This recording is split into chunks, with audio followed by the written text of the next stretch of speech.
उच्च न्यायालय शिपाई आणि लिपिक भरतीमधील डार्क मिस्ट्री आपण या ठिकाणी पाहणार आहोत। या ठिकाणी तुमच्या समोर मुंबई उच्च न्यायालय शिपाई शारीरिक क्षमता आणि विशेष अर्हता परीक्षेमध्ये 10 पैकी ज्या विद्यार्थ्यांना गुण मिळाले त्याची यादी तुमच्या समोर आहे। तर तुम्ही पाहू शकता या ठिकाणी प्रत्येक विद्यार्थ्यांचा 10-10चा या ठिकाणी गट होता। तर मार्क्स कशा पद्धतीने त्यांना मिळालेले आहे तुम्ही पाहू शकता। या गटामध्ये पहा किती मार्क्स मिळालेले आहेत, 9, 9.5, 6.5, 9.5, जवळपास 9.5च्या आसपास या ठिकाणी तुम्हाला गुण जवळपास प्रत्येक विद्यार्थ्यांना या ठिकाणी या गटामध्ये दिसत आहे। तर खाली अजून पाहिलं तर या गटामध्ये अजून 10-10चे देखील आउट ऑफ मार्क्स त्या ठिकाणी विद्यार्थ्यांना आलेले आहे। ही जी यादी आहे मित्रांनो 2023 ची भरतीची यादी आहे, म्हणजे रिझल्ट आहे। तर याचा आणि 2026 मध्ये होणाऱ्या भरतीचा संबंध काय आहे, कशा पद्धतीने विद्यार्थीचे मार्क्स या ठिकाणी कमी केले जातात आणि कशा पद्धतीने विद्यार्थ्यांना मार्क्स या ठिकाणी जास्त पडतात, त्यासाठीच आपण या ठिकाणी पूर्ण डिटेल्स सहित या ठिकाणी व्हिडिओ पाहणार आहोत। तर या ठिकाणी पहा या लिस्टमध्ये तुम्हाला मिळाले असतील विद्यार्थ्यांना 10-10, ठीक आहे। बऱ्याच विद्यार्थ्यांना आउट ऑफ 10 पैकी 10 मार्क्स मिळालेले आहेत आणि बऱ्याच विद्यार्थ्यांना अतिशय कमी मार्क्स मिळालेले आहेत। तर पुढची या ठिकाणी तुम्ही यादी पहा। या ठिकाणी दुसरी यादी तुमच्या समोर ठेवलेली आहे मित्रांनो। या ठिकाणी बऱ्याच विद्यार्थ्यांचा गट आहे। तर तुम्ही पाहू शकता या गटामध्ये विद्यार्थ्यांना किती मार्क्स मिळाले आहेत। जवळपास 9च्या समोर तर एक विद्यार्थी नाही, 6.5, 4.5, 6, 5.5, 3, 3.5 अशा पद्धतीने 2.5 अशा पद्धतीने या ठिकाणी मार्क्स मिळालेले आहेत आणि यापैकी जवळपास सर्व विद्यार्थी फेल झालेले आहेत, ठीक आहे। म्हणजेच त्यांना मुलाखतीसाठी या ठिकाणी पात्र केलेले नाहीत। जवळपास फक्त त्यांना 8.5 मार्क्स ज्यांना मिळालेले आहेत त्या विद्यार्थ्यांना जवळपास त्या ठिकाणी पात्र केलेले आहे, म्हणजेच त्यांचे लेखी परीक्षेचे मार्क्स आणि या ठिकाणी हे मार्क्स मिळून ते पात्र झालेले आहेत।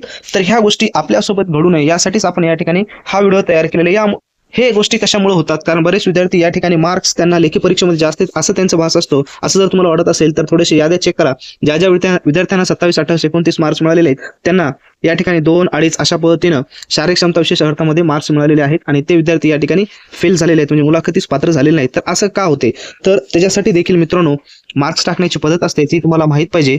तर त्यासाठी जे शारीरिक क्षमता आणि विशेष अर्हता परीक्षेला जातात तर इमानदारीने त्या ठिकाणी तुम्हाला वर्क्स करावं लागते, काम करावं लागते, बऱ्याच काही अजून दुसऱ्या गोष्टी असतात त्याचे तुम्हाला पालन करावं लागते, तरच आपल्याला या ठिकाणी आउट ऑफ मार्क्स मिळू शकतात। तर ही माहिती संपूर्ण आपण वेबिनारमध्ये देत असतो। मागे वेबिनार घेतलेला आहे त्या वेबिनारमध्ये ऑल इन्फॉर्मेशन आपण विद्यार्थ्यांना दिलेली आहे। तसंच तुमची इच्छा असेल तर कमेंट्स बॉक्समध्ये कमेंट्स करा, अजून आपण या ठिकाणी वेबिनार देणार आहोत। तर या ठिकाणी 10 पैकी 10 तुम्हाला मार्क्स मिळवायचे असेल तर तुम्हाला व्यवस्थित त्या ठिकाणी काम करावं लागणार आहे, ठीक आहे।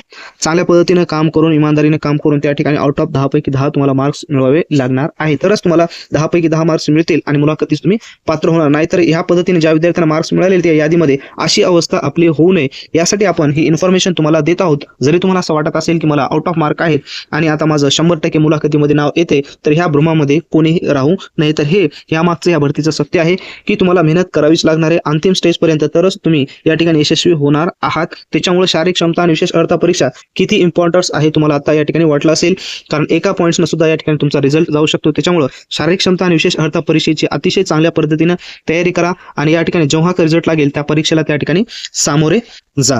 तसेच मित्रांनो आता या ठिकाणी आपण पाहूया लिपिक या पदाचं काय आहे। तर मित्रांनो लिपिक या पदाचा जर आपण विचार केला तर लिपिक या पदासाठी सुद्धा तुम्हाला अशाच प्रकारची यादी या ठिकाणी दिसेल।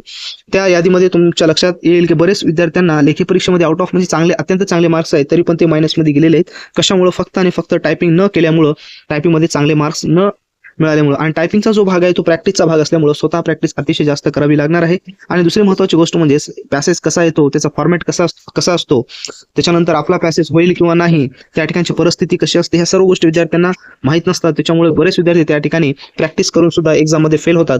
तर अशी अवस्था आपली होऊ नये यासाठी आपण तुमच्यासाठी वेबिनार ठेवलेला आहे मित्रांनो आणि आज त्याची लास्ट डेट आहे, म्हणजे आज रात्रीच वेबिनार होणार आहे 8 वाजता। रजिस्ट्रेशन आता काही तासच अवेलेबल आहे, त्याची लिंक डिस्क्रिप्शन बॉक्समध्ये दिली आहे, त्या ठिकाणी जाऊन तुम्ही रजिस्ट्रेशन करा आणि ऑथेंटिक पॅसेज घेऊन त्याची तयारी करा। ते कशी तयारी करायची ती सर्व माहिती आपण वेबिनारमध्ये देणार आहोत आणि पॅसेजची बाय करण्याची लिंक सुद्धा डिस्क्रिप्शन बॉक्समध्ये दिलेली आहे, त्या ठिकाणी जाऊन तुम्ही बाय करा आणि हा व्हिडिओ तुमच्या मित्रांना शेअर करा आणि प्रॅक्टिस करायला विसरू नका।